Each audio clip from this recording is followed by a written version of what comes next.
माजी पंतप्रधान मनमोहन सिंग यांच्यावरती आज अंत्यसंस्कार होणार आहेत आणि त्यासाठी शासकीय वाहनातनं हा जो रथ आहे तो तयार करण्यात आलेला आहे आणि या रथातनं त्यांच्यावरती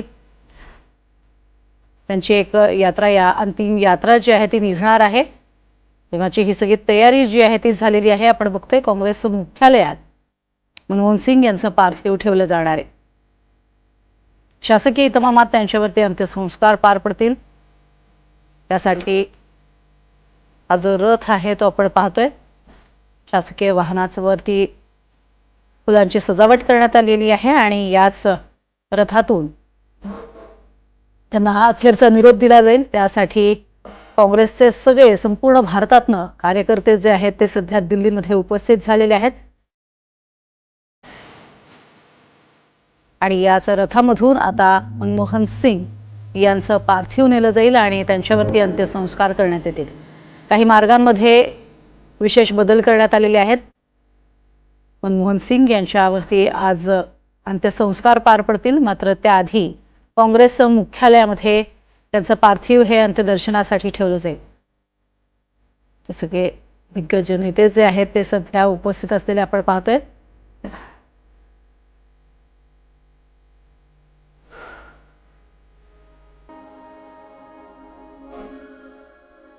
अधिक माहिती घेऊयात। रामराजे शिंदे आमचे प्रतिनिधी सध्या आपल्या सोबत आहेत।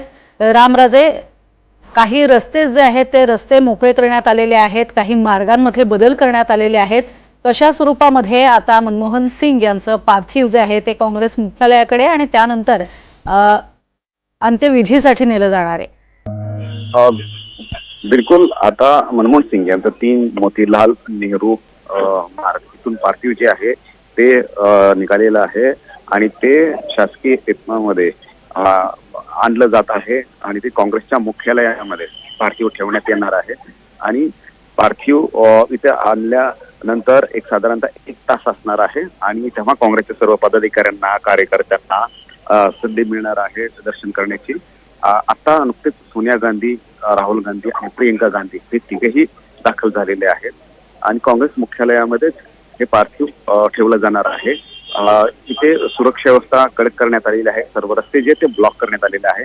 मनमोहन सिंग यांचं निवासस्थान ते काँग्रेस मुख्यालय साधारणतः 4 ते 5 मिनिटाच्या अंतरावर आहे आणि 5 मिनिटांमध्ये ते पार्थिव इथे येईल आणि संपूर्ण रस्ता जो आहे तो ब्लॉक करण्यात आलेला आहे, सुरक्षा व्यवस्था वाढवण्यात आलेली आहे आणि जे काही पार्थिव इथे आणणं आणि त्याचबरोबर संपूर्ण बाकीची प्रक्रिया जी आहे ती पार पाडण्यासाठी आर्मीचे ते जवान सुद्धा उपस्थित आहेत। काँग्रेस जे कार्यालय आहे त्याला पूर्ण तिरंगा जो आहे त्यांनी वेढलेला आहे आणि टेंट सुद्धा इथे लावलेलं, कारण पावसाचं वातावरण आहे की जे करून पदाधिकाऱ्यांना इथे त्रास होऊ नये।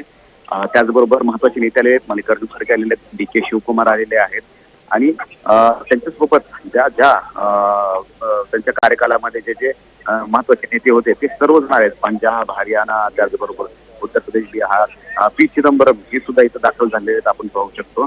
आणि थोड्याच वेळामध्ये इथे पार्थिव आणलं जाणार आहे आणि इथे ठेवलं जाणार आहे आणि त्यानंतर दर्शन केलं जाईल आणि मग नंतर 1 तासाभरानंतर निगमबोध या ठिकाणी नेलं जाणार आहे आणि तिथे अंत्यसंस्कार केले जातील। रामराजे, एक सलामी दिली जात असते आणि शासकीय इतमामात ज्या वेळेला हे अंत्यसंस्कार होतात त्यावेळेला शासनाच्या वतीनं आणि त्याचबरोबरीनं आपण जर बघितलं तर माजी पंतप्रधान आणि तेही 2 वेळेला राहिलेले असल्यामुळे त्यासाठीची जी पूर्ण तजवीज जी आहे ती सुद्धा घेण्यात आलेली आहे आणि लष्कराच्या वतीनं सुद्धा त्यांना मानवंदना दिली जाणार आहे। याबद्दल थोडी माहिती द्याल? बिलकुल, पंतप्रधान असल्यामुळं आणि ते पण 2 टर्म पंतप्रधान होते, 10 वर्षाचा कालावधी त्यांच्याकडे होता आणि त्यामुळं त्यांच्या पार्थिवाचा, कारण काल जेव्हा केंद्रीय कॅबिनेटची बैठक झाली त्यानंतर आपण पाहिलेलं असेल की तिरंगा तोपर्यंत त्यांच्या पार्थिवावर ठेवण्यात आला नव्हता।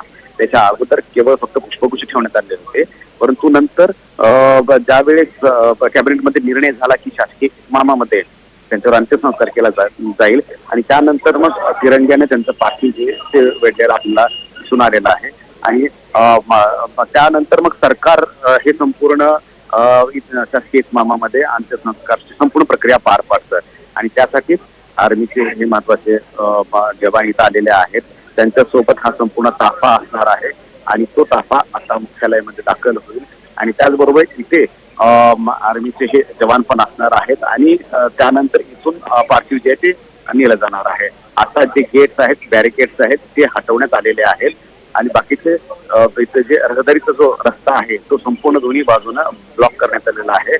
26 अकबर रोड हे काँग्रेस मुख्यालय आहे आणि तिथे थोड्याच वेळामध्ये पार्थिव. अगदी रामराजे, मुळातच आपण बघतोय की सगळे दिग्गज नेते जे आहेत काँग्रेसमधले हे सध्या इथे उपस्थित आहेत.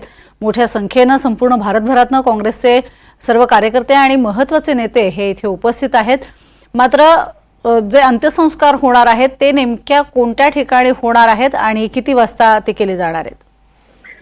अंत्यसंस्काराची वेळ जी आहे ती निश्चित करून घेण्यात आलेली आहे. साधारणतः 12:15 वाजता 11:45 हे अंत्यसंस्कार होणार आहेत आणि निगमबोध घाट या परिसरामध्ये होणार आहे आणि साधारणतः काँग्रेस मुख्यालय ते निगमबोध घाट हे एक जर रस्ता पूर्ण मोकळा असेल तर 12 ते 14 मिनिटाचं ते अंतर असणार आहे आणि तिथे पोहोचल्यानंतर म्हणजे साधारणतः 15 मिनिट लागतील तिथे पोहोचण्यासाठी आणि तिथे परंतु हे पार्थिव जे नेलं जाणार आहे ते कशा पद्धतीनं नेलं जाणार आहे ते पण पाहावं लागणार आहे कारण रस्ते पूर्ण ब्लॉक केले जातील आणि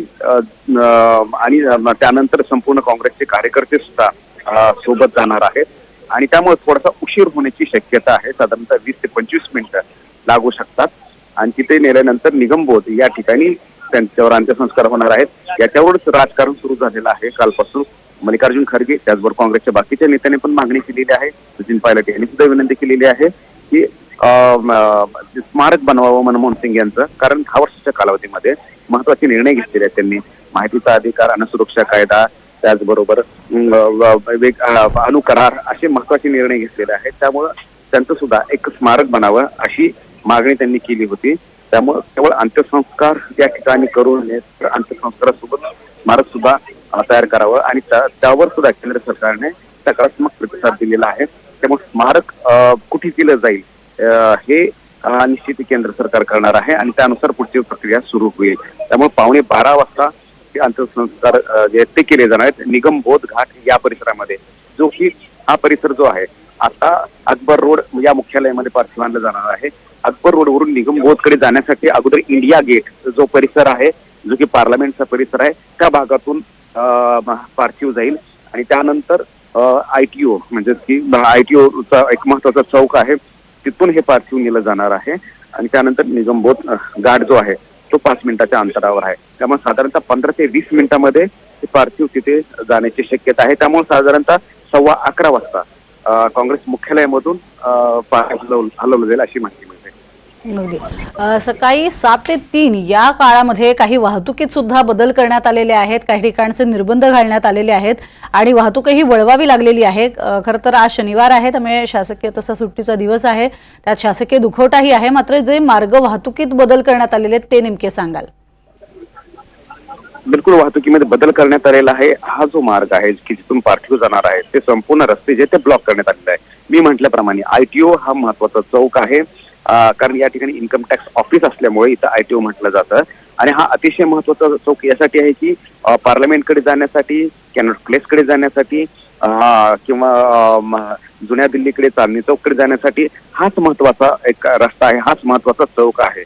त्यामुळं आणि आसपास आम आदमी पक्षाचे कार्यालय आहे, भाजपचं मुख्यालय तिथेच आहे दीनदयाल उपाध्याय मार्गावर. त्यामुळे या चौकामध्ये सुरक्षा व्यवस्था वाढवण्यात आलेली आहे आणि इथूनच निगमबोध घाटकडे जाण्यासाठी मार्ग आहे आणि म्हणूनच या परिसरामध्ये सुरक्षा वाढवण्यात आली आहे आणि हा रस्ता जो आहे तो जास्त वेळ बंद करता येणार नाही. परंतु ज्या वेळेस इथून पार्थिव निघालं जाईल त्याच वेळेस हे संपूर्ण रस्ते ब्लॉक केले जाणार आहेत आणि खरं तर पाऊस कालपासून झालेला आहे दिल्लीमध्ये. दिल्लीमध्ये मुंबईसारखी ड्रेनेज सिस्टीम नाहीये की पाऊस पडल्यानंतर लगेच समुद्रामध्ये जाऊन मिळतं. दिल्लीमध्ये पाऊस पडल्यानंतर ठिकठिकाणी रस्ते जे आहेत त्याचबरोबर सबवे जे आहेत ते ब्लॉक होऊन जातात. त्यामुळं एक वाहतूक कोंडी तशाच पद्धतीने सुद्धा झालेली आहे. आज शनिवार आहे, आज पाऊस जो आहे तो कमी आहे, परंतु थंडी आणि पाऊस त्यामुळं दिल्लीतलं वातावरण जे आहे ते खराब झालेलं आहे. ट्रॅफिक जाम जे आहे ते झालेलं आहे आणि इतर शासकीय कोणतेही कार्यक्रम जरी नसले, शासकीय कार्यक्रम म्हणजे कारण 7 दिवसाचा दुखावटा असल्यामुळे कोणतेही शासकीय कार्यक्रम जे असतात त्याच्यावर ते संपूर्ण रद्द करण्यात आलेले पंतप्रधान नरेंद्र मोदी यांनी सुद्धा त्यांचा स्वतःचा कार्यक्रम जो आहे तो रद्द केलेला आहे. आपण इथं पाहतोय की आता अनेक नेते जे आहेत ते आलेले आहेत आणि नक्कीच नक्कीच